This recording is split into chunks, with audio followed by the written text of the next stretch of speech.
வணக்கம் நண்பர்களே. இரண்டாவது மருந்து. ஏன்னா நம்பர் படி நம்ம வரிசையா போட்டிருப்போம். அந்த நம்பர் படி பார்க்க நமக்கு ஈஸியா இருக்கும். அதான் நம்ம வந்து பாட்டில கூட நம்பர்லாம் கரெக்டா போட்டு வச்சிருக்கோம். ஆஸ்பன்.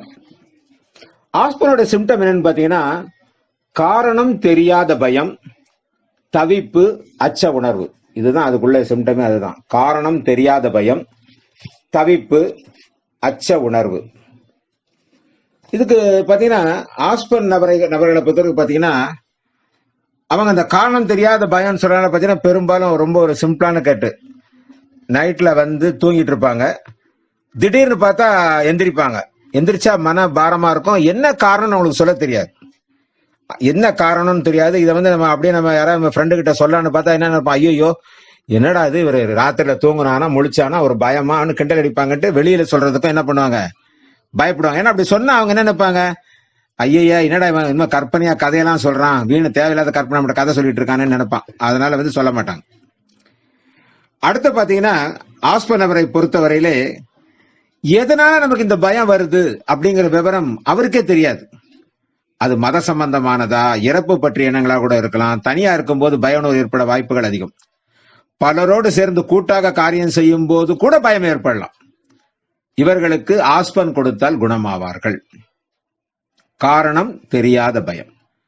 என்ன காரணம் சொல்ல தெரியாது பாப்பா. இது என்ன கேட்டீங்கன்னா, இது வந்து குழந்தைகளுக்கு ரொம்ப அடிக்கடி தேவைப்படும். சில குழந்தைகள் பார்த்து ராத்திரில தூக்கத்தில் எழுந்து முடிச்சு அழுவோம். ஏன் அழுதுன்னு அவங்களுக்கு தெரியாது, எதுக்குன்னு தெரியாது. காரணம் தெரியாத பயம் அதனுடைய விஷயம். இதுக்கு பாத்தீங்கன்னா ஒப்பிடுதல். ஒப்பிடுதல் பாத்தீங்கன்னா மெமுலஸ். இதோட ஒப்பிடுதல் வந்து மெமுலஸ். மெமுலஸ் நிபர்கள் எப்படின்னு கேட்டீங்கன்னா, காரணம் தெரிந்த பயம். அந்த பயத்தை அவங்களுக்கு தெரியும், இதுதான் காரணம்ன்ற அந்த பயத்தை அவங்களுக்கு தெரிஞ்சது தெரியும். அவங்களுக்கு என்ன என்னன்னு காரணம் தெரிஞ்ச பயம் கேளுங்க. ரொம்ப சிம்பிளா சொல்லலாம். வீட்டுல வந்து பாத்தீங்கன்னா கரப்பாம்பூச்சி பார்த்தா பாதி பேர் பயந்துருவாங்க. சிலருக்கு டாக்டர் ஊசி போறது கையில கொண்டு வந்து பயந்து மயக்கம் ஆயிடுவாங்க. சிலருக்கு மின்னலை பார்த்தா பயம். சிலருக்கு பார்த்தா ரோட்ல போய் ஒரு ஆக்சிடென்ட், அந்த ஆக்சிடென்ட் பார்த்தா பயந்துருவாங்க.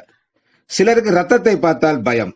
இது மாதிரி பாத்தீங்கன்னா ஒவ்வொருவருக்கும் ஏதாவது ஒரு காரணம் இருக்கும். ஆனால் அந்த காரணத்தினாலதான் அந்த பயம் வரும். இது வந்து காரணம் தெரிந்து பயம், மெமுலஸுக்கு உள்ள விஷயம். நம்ம இந்த ஆஸ்பனை பொறுத்தவரையிலே எனக்கு வந்து பிணி நீக்கி அனுபவம் அப்படிங்கிறது ரொம்ப அற்புதமான ஒரு விஷயம்.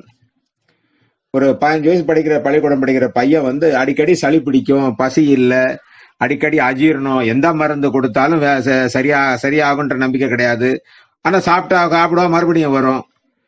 அப்போ காரணமே புரியாம அந்த மாதிரி ஒரு சூழ்நிலை இருக்கும்போது ஒரு நாள் வந்து அவங்க அப்பா கிட்ட வந்தாரு, சொன்னாரு, இல்லைங்க பையன் வந்து நல்லா தான் இருக்கான், பார்த்தா ஹெல்த்தியா தான் இருக்கிறான். ஆனா என்னன்னு கேட்டா அடிக்கடி சளி பிடிச்சிருது, பசி இல்லைன்னு சொல்றான். அதை மீறி சாப்பிட சொன்னா சாப்பாடு செமிக்க மாட்டேங்குது, அஜீரணம் ஆயிடுது.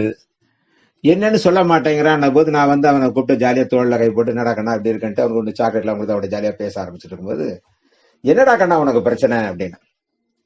ஒண்ணும் இல்லை அங்கிள், எனக்கு எப்ப பார்த்தாலும் திடீர்னு பயம் வருது அங்கிள். சரி என்னடா பயம், அது என்ன காரணம்னு தெரியல அங்கிள், பயம் வருது, காரணமே தெரியல. அந்த பயம் வந்துருச்சுன்னா எனக்கு வந்து ஆட்டோமேட்டிக்கா சளி பிடிக்க ஆரம்பிச்சிருது, பசிக்க மாட்டேங்குது, இந்த மாதிரி பிரச்சனையை நான் வந்து சந்திக்கிறேன் அங்கிள் அப்படின்னா. அப்பதான் வந்து வேற என்ன உனக்கு பிரச்சனை வருது அப்படின்னு கேட்டீங்கன்னா, அந்த மாதிரி ஒரு பயம் வரும்போது எனக்கு ஒரு மாதிரி வேர்த்து ஊத்துருது, அப்படியே அப்படியே நெஞ்சு படன்னு வர்ற மாதிரி இருக்கு, சில நேரம் வேர்க்குது.